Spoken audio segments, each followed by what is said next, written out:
రాజోలి మండల కేంద్రం సమీపంలో ఉన్న సుంకేసుల బ్యారేజ్కి సోమవారం సాయంత్రం వరద పోటెత్తింది. బ్యారేజ్ నీటి నిల్వ సామర్థ్యం 1235 టీఎంసీలు ఉండగా ప్రస్తుతం 0.461 టీఎంసీల నీటి నిల్వ ఉంది.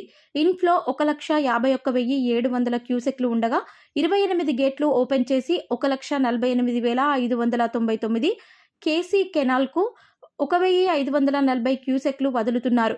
మొత్తం అవుట్ఫ్లో 1,50,139 క్యూసెక్లుగా కొనసాగుతోంది.